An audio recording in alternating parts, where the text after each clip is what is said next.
And away we go. We're moving.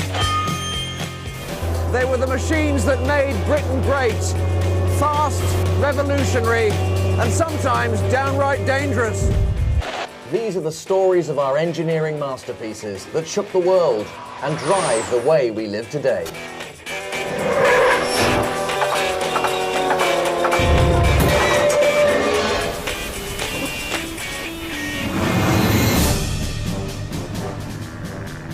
I'm in an engine-roaring decade of boom and bust. An age of empire that, when it started, saw petrol often sold in tins from the chemist. Yet by the time it ended, had fleets of tankers supplying thousands of garage forecourts. It was a time of great contrasts, when Britain's boffins created the largest flying machine the world had ever seen. Yet relied on tiny pathfinding biplanes to map out the air routes we still use today. And it was a time of great speed, when Britain's racing machines utterly dominated international motorsport, and her bikes could even take on aircraft with a chance of winning. Welcome to the high-octane decade that forged the petrol-centred world we live in today, but itself ended in the most massive economic collapse the world has ever known.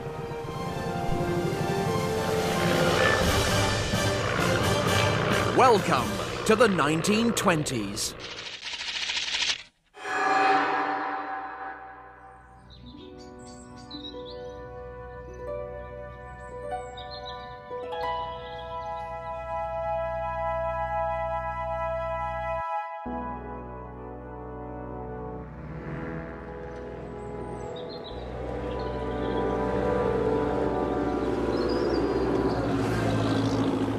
I'm at the epicentre of 1920s British motorsport, the site of the first British Grand Prix, numerous world speed records, and so many fatal accidents. It was said the medical facilities at this place consisted of a shovel.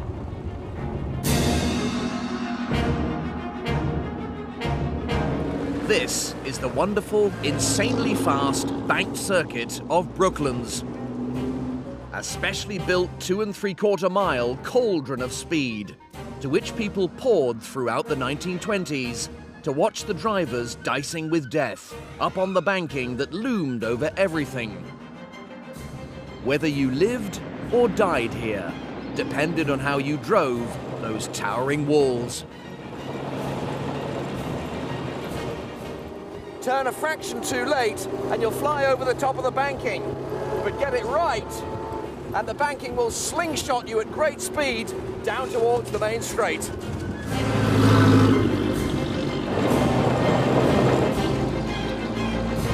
But these banks didn't just form a gladiatorial racing circuit.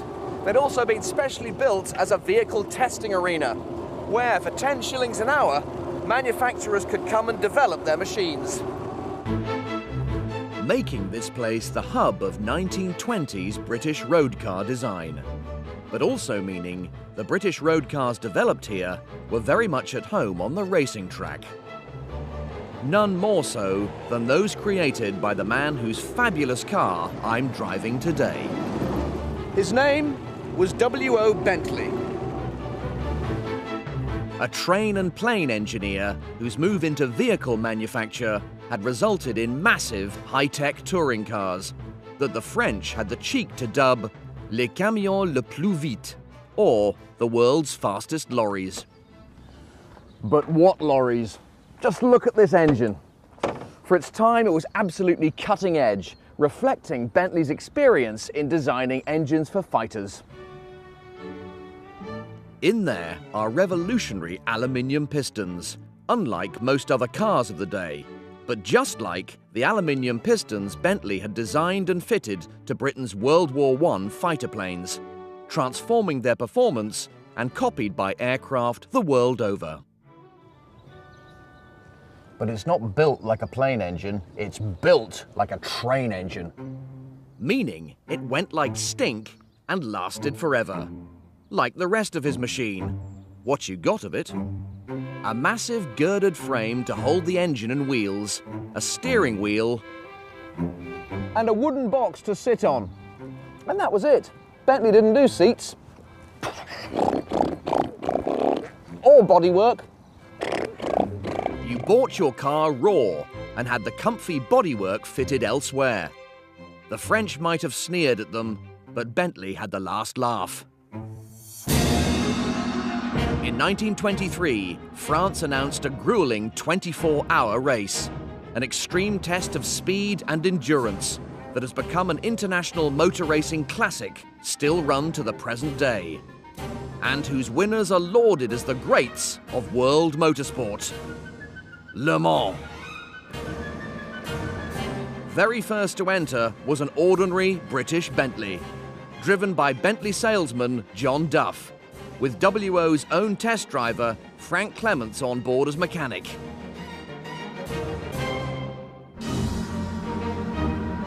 Unbelievably, I'm driving the priceless original 3-litre Bentley prototype that spawned their Le Mans car. And what a fantastic privilege it is for me to drive the oldest Bentley in existence. Absolutely magnificent.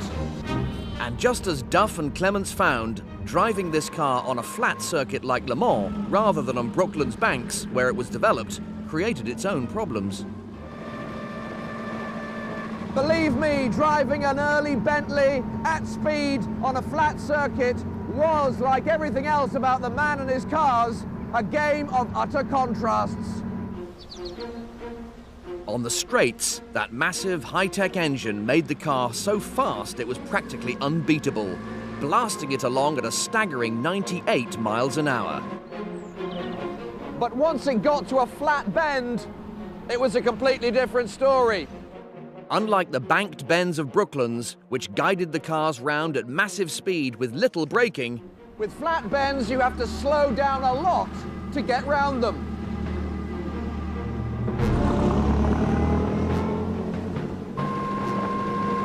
And the Bentleys were utterly useless at that, as they'd been developed for Brooklands with scarcely any brakes at all. All of which meant when Duff and Clements raced away from the start line in France, they were in for an interesting time. Sure enough, the Bentley was faster than any of the other cars, sprang into the lead, and clocked the fastest lap of the entire race. But as what brakes it had began to wear out, the Bentley struggled to make it round the bends, and it was overtaken by a slower car. As night fell, Duff and Clements raced on, now running second. They couldn't pit for more brakes, but like all the other runners, they had to stop every couple of hours to take on fuel. And for refueling, just like today's Formula One teams, they had an ultra high-tech fuel rig. And this is it. What looks like an old milk churn full of petrol and the biggest funnel you've ever seen.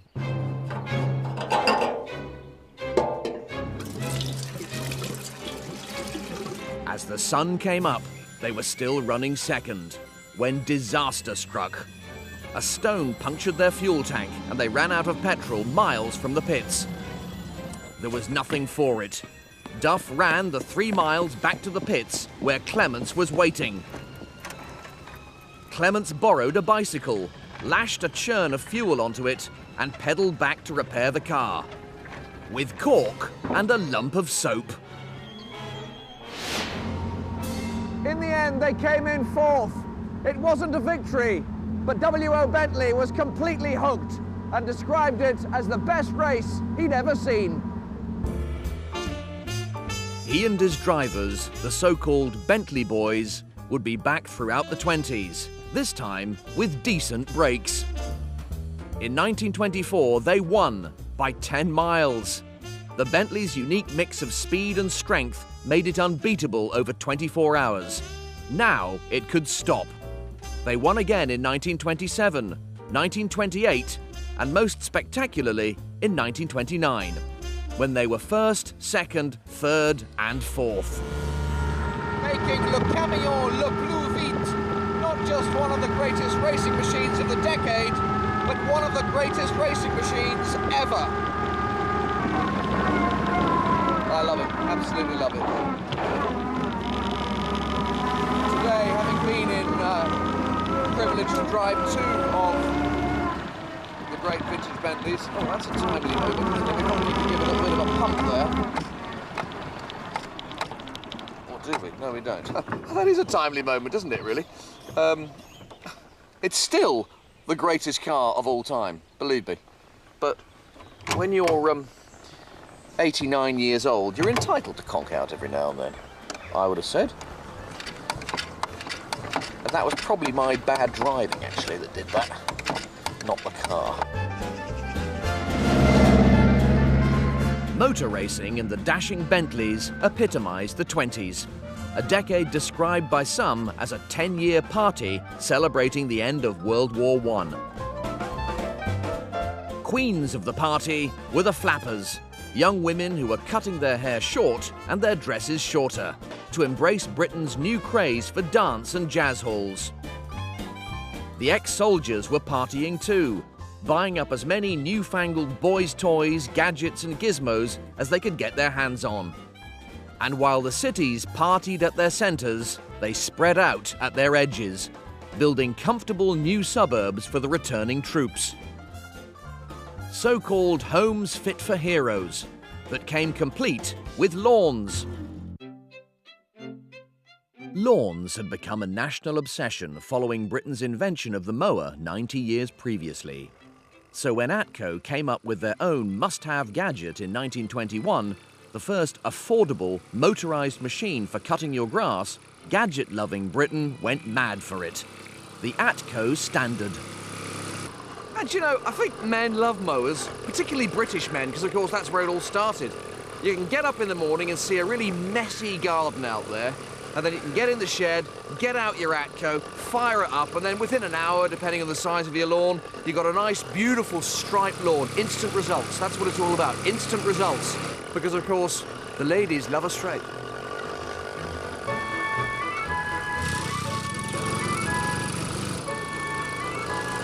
But what made the ATCO a great British mower, probably the greatest mower of all time, was that not only was it well made, it was also cleverly made. The engine, roller and blades were simply sandwiched between 2 steel plates and held together with just a few bolts, meaning it could be knocked out for as little as £20, a month's average wages, rather than the year's wages its massively complicated predecessors cost. It sold by the millions, set the shape of mowers to come, and made Britain a world leader. It even came delivered by specially adapted sidecar, which was nice.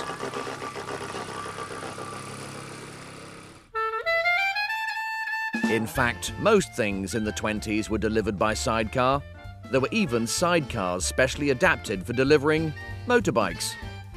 However, if you were buying something really big, like a locomotive, it'd be delivered by Britain's first articulated lorries, made by Britain's mould-breaking truck manufacturers, Scammell.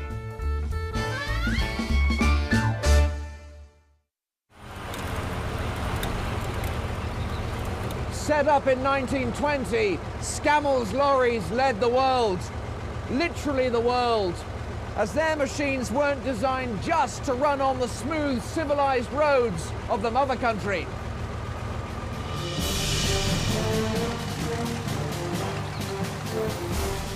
In the form of this giant 6-wheeled Pioneer model, Scammells worked brilliantly in the jungles and deserts of the Empire too. Their great off-road capability enabling them to carry huge loads absolutely anywhere. Even by today's standards, the Pioneer's go-anywhere performance was brilliant. But back in the 1920s, it was stratospheric. This is a huge lorry, for goodness sake. How crazy is that?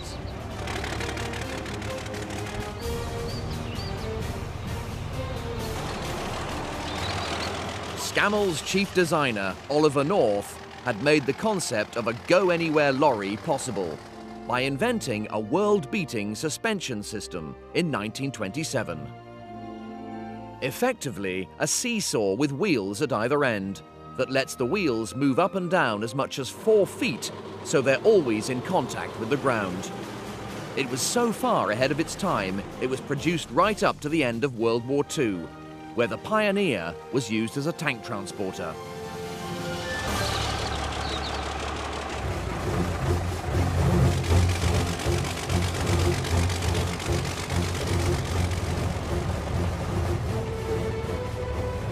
The Pioneer doesn't do speed, but what it does do in abundance is unstoppability. It really is absolutely magnificent. It's a huge hulk of a machine, but the power and the reassuring beat of that giant engine in front of you is just intoxicating.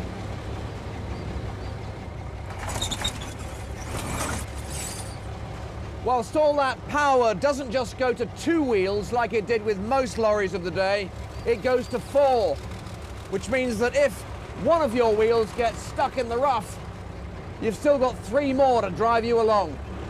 What you do have to watch is the kickback from the steering wheel if you reach a piece of undulating ground.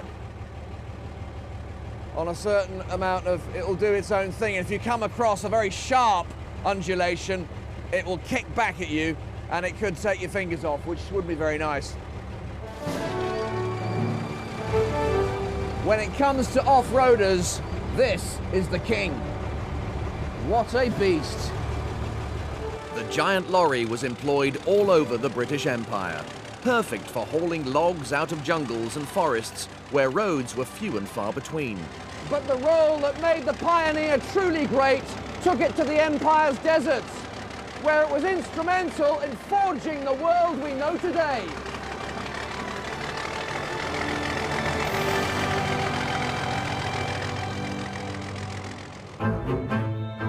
At the beginning of the 1920s, thanks partly to one Colonel Lawrence, better known as Lawrence of Arabia, Britain found herself controlling over 50% of all the world's oil fields, her biggest being in Iran and Iraq.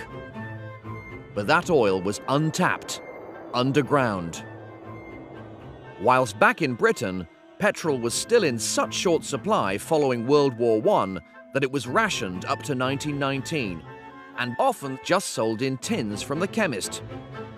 For petrol engines to become the hub of everyday life as they are today, a lot of new oil would have to flow into Britain and the world. And that's why the Pioneer found itself in the desert. Its unique off-road capability made it the perfect workhorse for pipeline laying. Building a pipeline isn't as straightforward as you might think.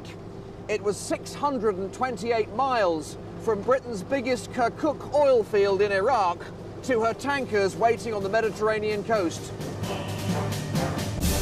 Meaning 84,000 pipes had to be hauled by the Scammells, off-road across the desert, ready to be connected together.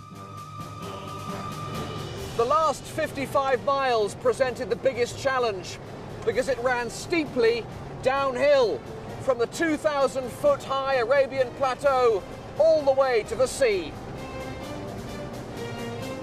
For the oil inside the pipes, it would be like going down the Cresta Run, making it utterly uncontrollable when it reached the other end. To solve it, the pioneers had to climb to the top of the plateau with 670 specially made narrow pipes, which, when laid down the steepest part of the hill, acted like closing off 2 lanes of a 3-lane motorway, slowing the traffic of oil down so it could be safely loaded onto the tankers. It was a very ingenious use of a bottleneck. The great Scammell Pioneer played a central role in opening up the Middle East's oil fields. But as more and more of the world's oil flowed into Britain, another problem reared its head. How to get all that oil, or rather the petrol made from it, into the hands of the eager motorist.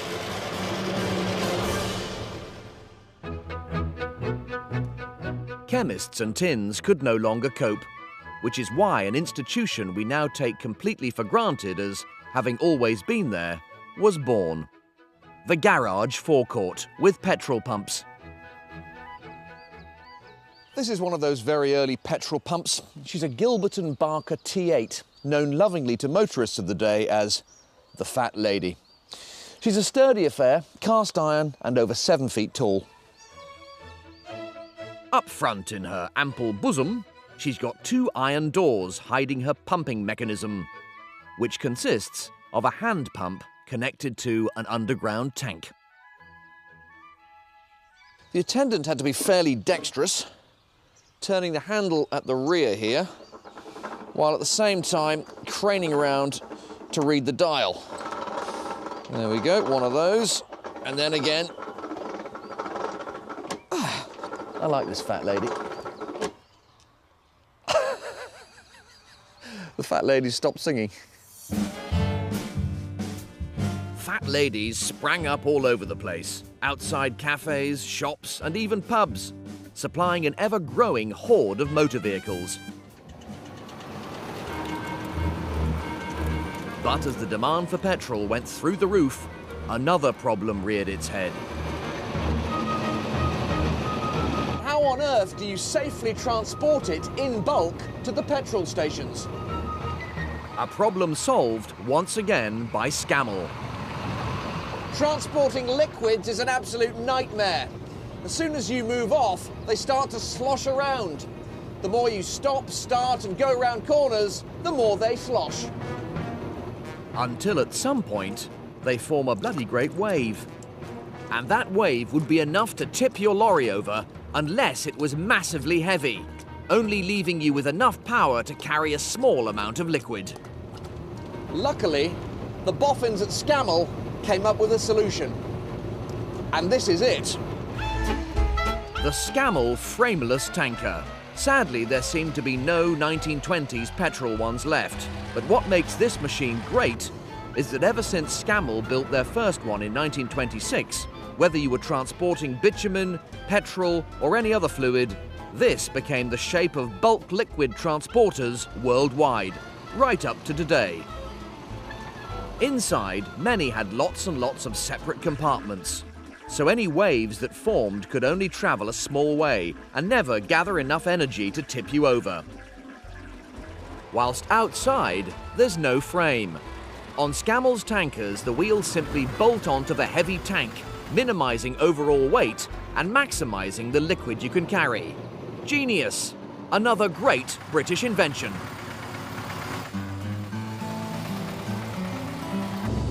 Okay, so we're coming up to a bend. Let's see how the Scammell and our liquid load cope with it.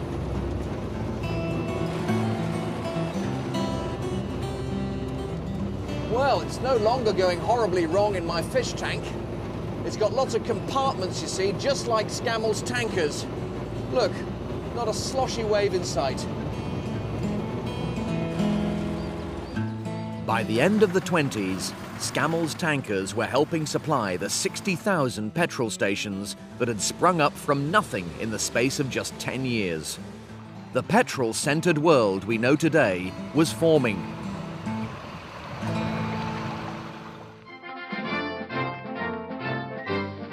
And all manner of machines were now stopping for fuel, from charabancs to chauffeur-driven Bentleys.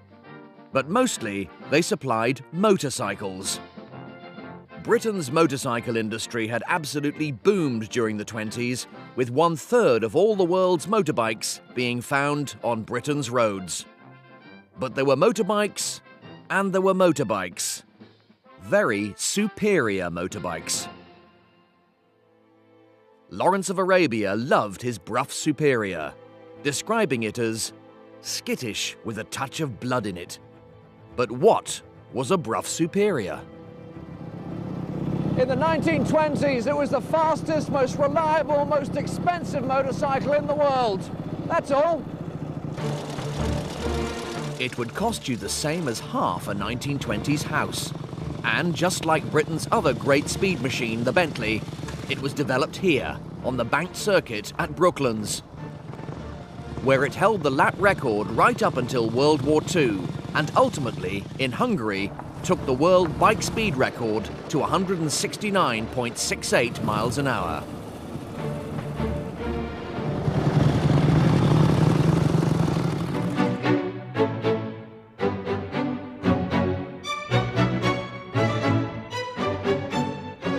Rough's 1000cc overhead valve state-of-the-art racing engine was so powerful, the frame had to have extra bracing struts to stop it bending when the bike accelerated. Each one was tested to over 100 miles an hour around Brooklands before it was allowed to go to its new owner. The world loved them, and so do I. But nobody loved them more than Lawrence of Arabia. He had 4 SS100s, one after the other. Lawrence's success in Arabia had made him an A-list celebrity. But he hated being hounded by the press, and by the mid-20s had changed his name and joined the Air Force simply as Aircraftman T.E. Shaw. He loathed fame, but he loved speed, and nothing gave him greater pleasure than racing his Brough at breakneck speed through the countryside after work. Nothing could catch him until one evening, another speed machine appeared overhead.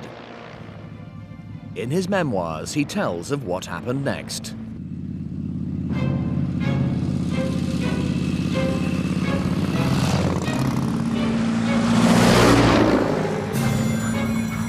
The pilot pointed down the road towards Lincoln. I sat hard in the saddle, folded back my ears, and went away after him like a dog after a hare. Through the plunges of the next 10 seconds, I clung on, wedging my gloved hand on the throttle lever so that no bump should close it and spoil our speed. Then the bicycle wrenched sideways into 3 long ruts. It swayed dizzily, wagging its tail for 30 awful yards. The bad ground was past, and on the new road our flight became bird-like. We seemed to whirl soundlessly between the sun-gilt stubble fields. And I dared on a rise to slow imperceptibly and glance sideways into the sky. There the fighter was, 200 yards and more back. I slowed to 90, signaled with my hand for him to overtake. Over he rattled. His passenger, a helmeted and goggled grin, hung out of the cockpit to pass me, the up ya, RAF Randy greeting.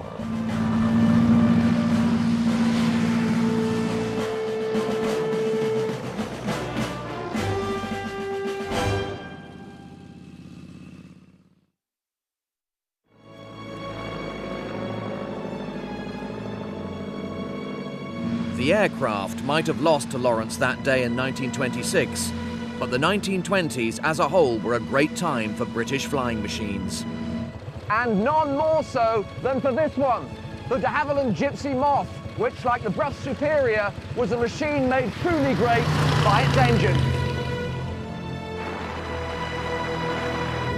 But not because it was complex or state-of-the-art, because it's not. And that's the point. Its designer, Geoffrey de Havilland, made sure the Moth's engine was so simple, any budding pilot could maintain it himself. Originally, he just used scrap World War I engines, finished off with car parts.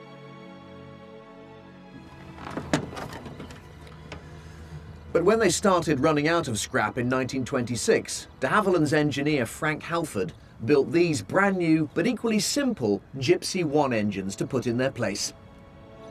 The airframe, on the other hand, or rather the wings, were anything but simple. Just like the engine, though, they made the Gypsy Moth incredibly practical. Because look, if I pull this pin here, the wings will actually fold back, meaning you didn't need a huge hangar for this aircraft. You could keep it in your garage. Overnight, this great British machine had made aviation as simple as running a family car.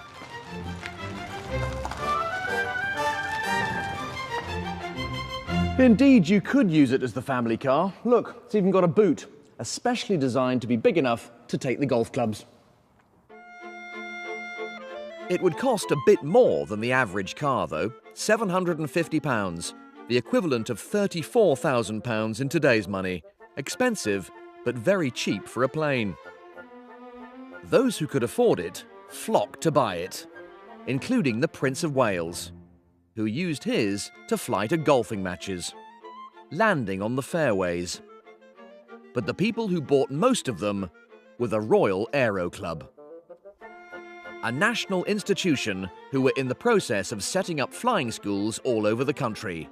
Flying schools for which the easy-to-maintain, easy-to-store Moth was perfect. They bought so many that by the end of the 20s, 85 out of every 100 aircraft in Britain was a Moth. Aero Club lessons cost £1.10 a pop, about 60 quid in today's money. Now, it was said that this aircraft was so easy to fly, it only took 8 lessons to get your licence. Let's just see how true that was, shall we? This is Nigel Reed. He's going to try and teach me the 1920s basics.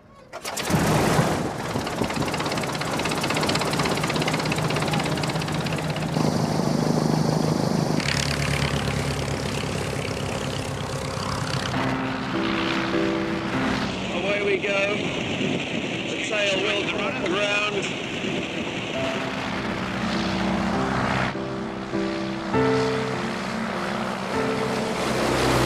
We are now flying. We're up in the Gypsy Moth. Beautiful.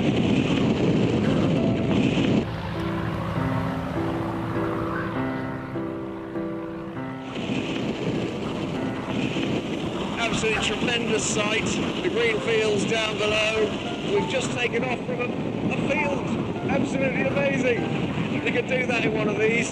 Fantastic.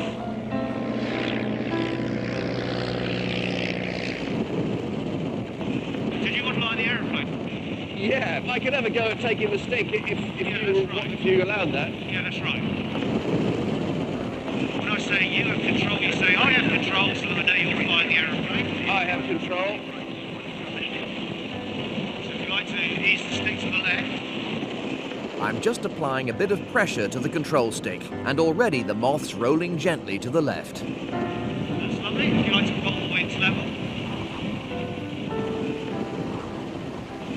That's lovely, Chris. Now we'll get round to the right. Push the stick to the right. Okay. It's amazing just how forgiving and simple this thing is to fly. Oh. Just a little bit of turbulence helping us round. Beautiful, well done. Just momentarily, I feel I'm flying this machine. It's quite exciting.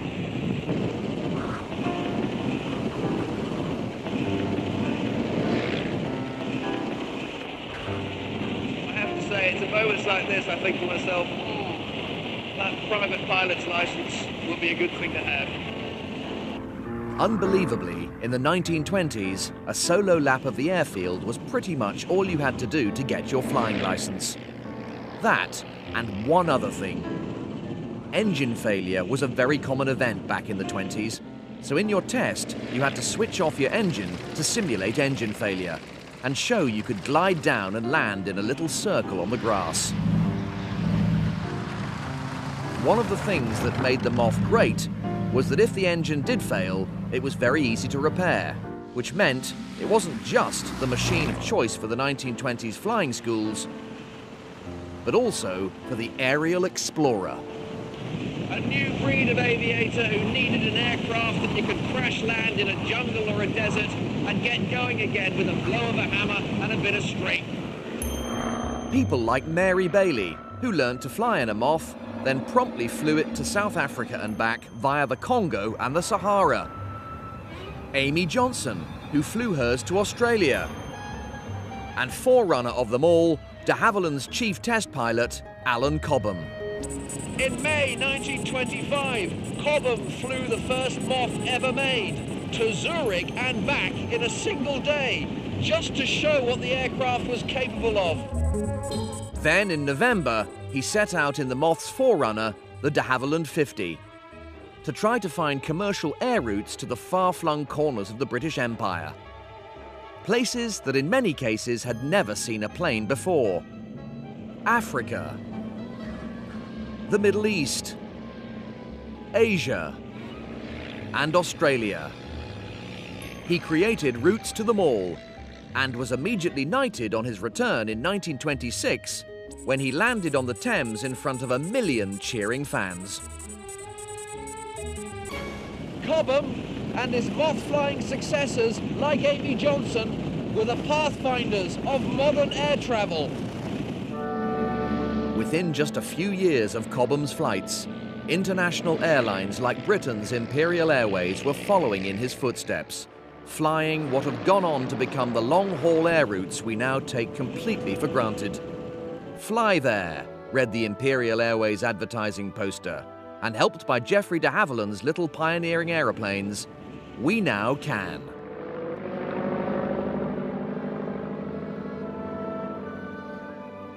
The new airliners would mean a lot more business for the rapidly expanding oil industry, but they weren't going to have it all their own way.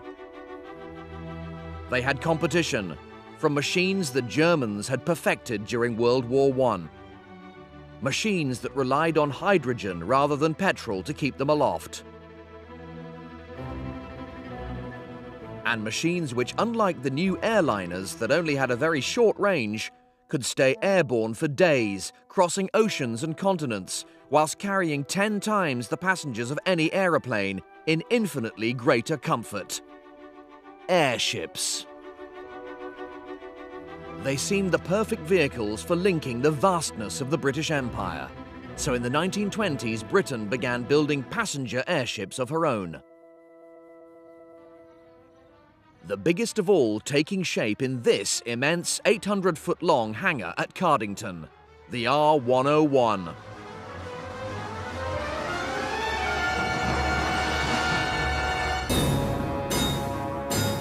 Here, 27 miles of steel were being attached to 136 feet high, 30-sided polygons to create a hollow steel cigar the length of 2 football pitches. A cigar the 700-strong workforce were filling with 16 giant gas bags, each one having more volume than 4 Olympic-sized swimming pools. It was to be the largest flying machine in the world.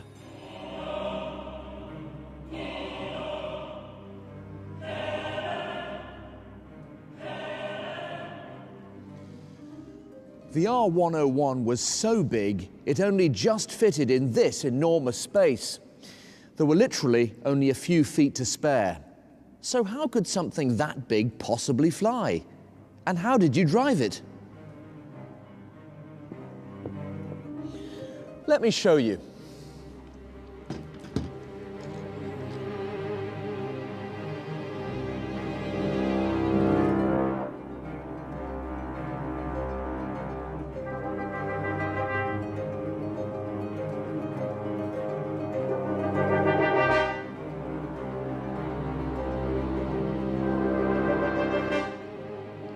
Inside my airship, just as in the R101, are 16 gas bags filled with hydrogen.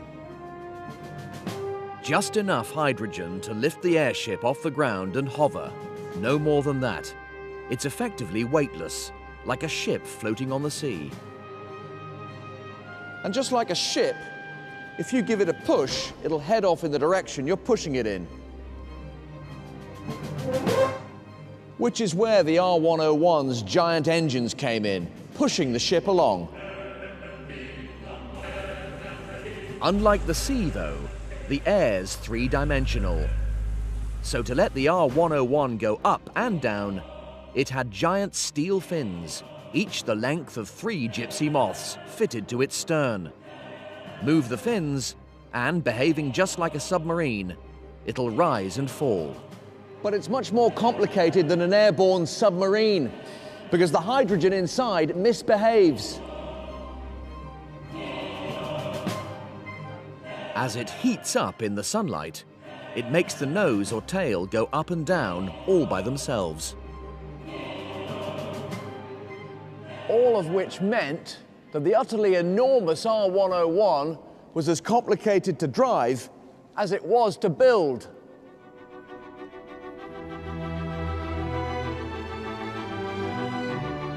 It needed a massive crew of 42, just like a huge ship. And the similarities with a huge ship didn't stop there. Look at what they were building on the inside. Welcome to the lounge, complete with tables and chairs, a writing desk, and some paintings on the walls. Go up those steps and through that door, you'll find yourself on one of the promenade decks where you can relax on a deck chair while you watch the world drift by below you through these massive windows. These stunning rooms were one of the things that made the R101 great. No aeroplane or indeed airship had anything like it, and the accommodation didn't stop there. Unbelievably, for a machine full of hydrogen, there was even a smoking room. Yes, a smoking room. Passengers could retire here after dinner for a leisurely cigar, safe in the knowledge that the floor was covered in steel and the roof lined with asbestos. Which was handy, because when hydrogen and flames mix, this happens.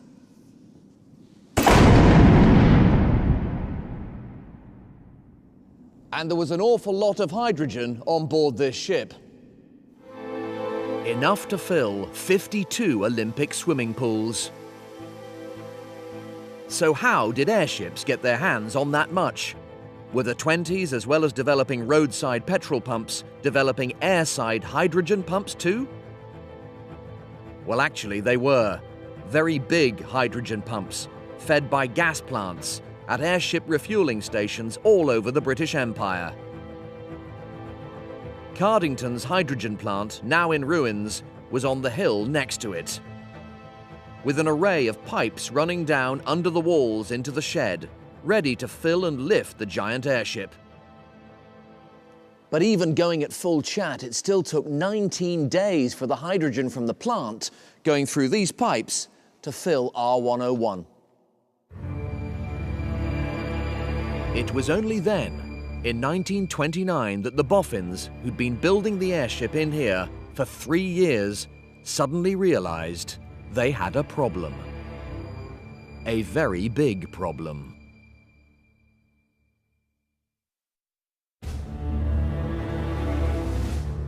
When the R101 was inflated with hydrogen, it was found to be massively overweight. To get her into the air at all, her gas bags had to be inflated so much they rubbed against the steel cigar frame. And even then, on her test flights, she could only just stay in the air, not helped by numerous leaks and her outer cover repeatedly tearing. R101 had gone from being a great piece of British engineering to a great big accident waiting to happen. There was only one thing for it.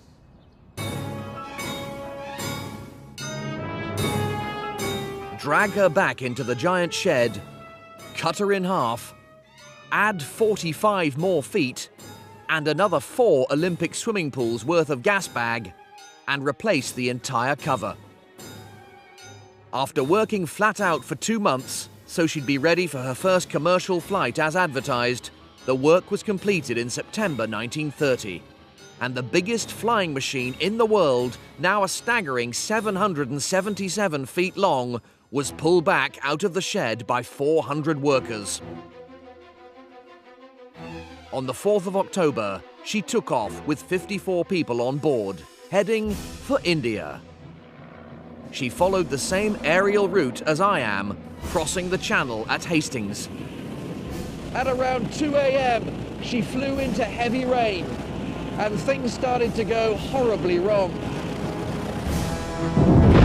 It seems the old cover on the front end of the airship hadn't been fully replaced, leading to it ripping away, with the rain then soaking the gas bags beneath.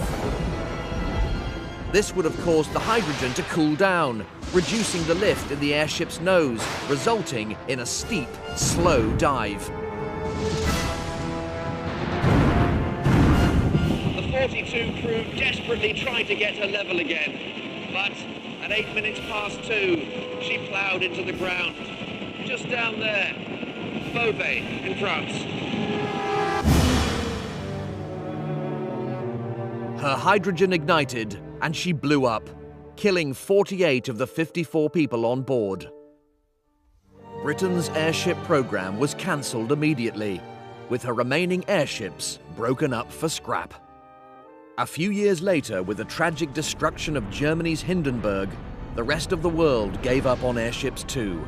their great range, passenger capacity and comfort simply outweighed by their vulnerability to fiery disaster. And with their demise, hydrogen ceased to be a major fuel for the 20th century, leaving petrol to reign supreme.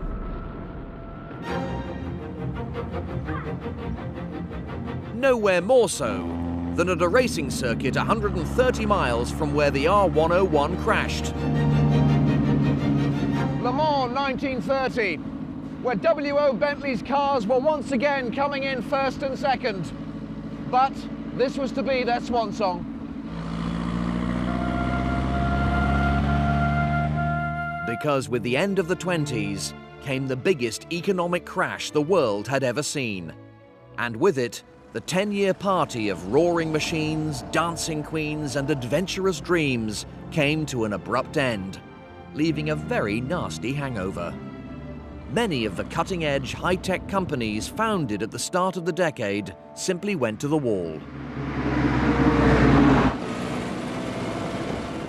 Bentley Motors were one of them, bankrupt by 1931. Sadly, many of the people who created the Roaring Twenties went the same way. Just a year after his 1930 victory at Le Mans, Bentley driver Glenn Kidston was killed when his de Havilland Moth broke up over Africa. Clive Dunphy, another of WO's Le Mans drivers, died when his Bentley went over the banking at Brooklands in 1932. And in 1935, Lawrence of Arabia was fatally injured at the controls of his beloved Brough Superior when he swerved to avoid a boy on a bicycle. These great British pioneers, however, did leave a legacy. The machines and infrastructures they forged in the engine-roaring 1920s formed the very foundations of the modern, petrol-centered world we know today. Petrol and petrol heads were here to stay.